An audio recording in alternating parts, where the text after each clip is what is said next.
Alright, what's up 2A crew? It's Rizzo, and today we're going to talk about staging versus storing your firearm. Staging your firearm, storing your firearm, two totally different things. Now, if you have a gun that you're not going to use, that is a gun that you should be storing. Well, what's a gun that you're storing? Let's say if it's not your concealed carry firearm, or it's not a gun that you use for home defense. It's not a gun that you're not going to be shooting for a while. Maybe a safe queen. That's the type of gun that you're going to store. And when you store a firearm, what you want to do is you want to make sure that gun is clear. All right, check, make sure it's clear. Store it clear, unload it in your safe. That's where you store, how you store a firearm. You can put a lock on it if you want to, maybe even a chamber flag, just to kind of make sure if anybody goes in their safe, they know that gun is unloaded. So if you're going to store a firearm, something you're not using for a while, safe queen, something you're not going to shoot for a couple of weeks or whatever, you store it unloaded in your safe. So that's storing a firearm.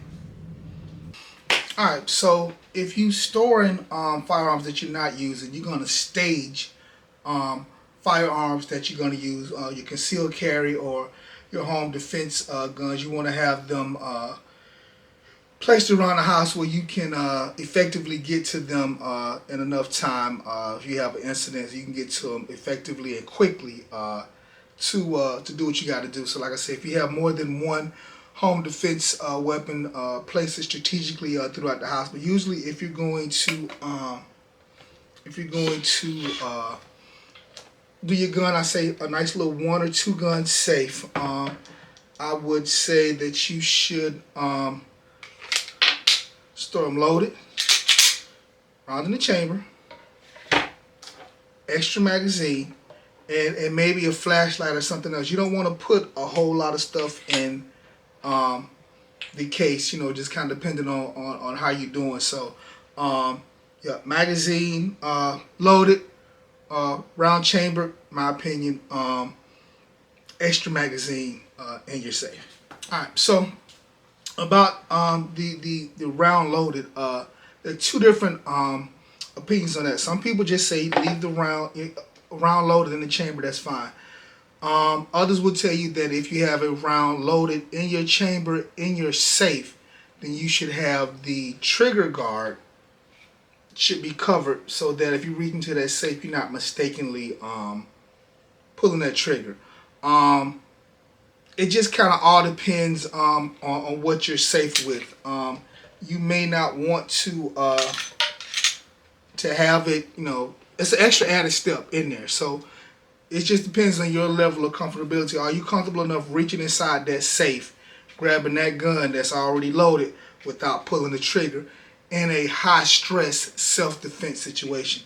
If you're not, then you probably should you can just put it like inside a holster inside your safe to kind of make sure it is. So just kind of depending on your level of what you're safe with is how you would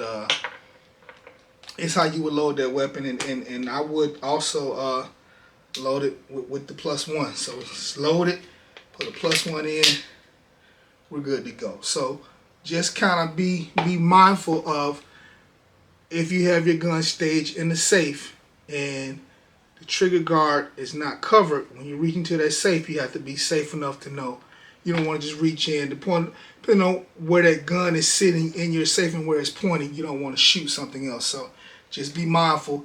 If your gun is loaded in your safe without the trigger guard being covered, be mindful of that. Practice for that. Add that to part of your dry fire practice. Alright, so also, if you're going to put your guns in a safe, I would recommend, especially with keypads, is just kind of having the same code for each one, or a similar code, or something that you can remember. You don't want to have 4 different safes around the house, and you get to a safe and you're putting in the wrong code for one, and it's not the code that you need. A lot of people say they'll be ready. Self-defense situation, stressful. You never know what's going to happen. So if you got a 4-5 digit code, whatever it is, don't do a long code in your self-defense. Don't have one where you got to put in 10 digits. That's just ridiculous. Yeah, but I would just try to put the same code on each safe. As a backup, the fingerprint may not work. You may be whatever, scared, just trying to hit it. Fingerprint's not working. Put in that code. I like biometric, but like I said, make sure you check on the battery because biometric safe runs on the battery. So, but I always have a key. I like to have a key code, biometric code, and an actual key. At least 3 different types to get in. So that's kind of what I use. So, that's it. That's the video. Storing and staging. Storing is if you're gonna put your firearm up for a while, you're not gonna use it. You're gonna store it unloaded. If you're gonna stage your firearm, you're gonna place it, your self-defense weapon strategically around the house wherever you might need it. You should store it loaded. One in the chamber. If you don't do one in the chamber, just gotta remember that too. You're gonna have to rack that slide. So that's why I recommend one in the chamber. Like I said, you don't have to. That's just what I'm recommending. One in the chamber. And if you're not comfortable, make sure you have that that trigger guard covered. So that's another step to reach in. Make sure you pull that whatever you got it covered with, pull it off and get into the fight. All right. So that's what we got for you guys today. Staging versus storing. You guys stay safe, shoot straight, keep training. We'll talk to you guys later. Y'all have a good one. All right, so here at Fitty and Tactical, we're trying to give you good quality content, especially for new shooters, people that may be underrepresented in the community. So if these videos are helpful or informational, like and subscribe. Just kind of help grow the channel. That's what we're trying to do, is grow, get to as many people as possible. So if you like what you see, like and subscribe. All right? You guys stay safe.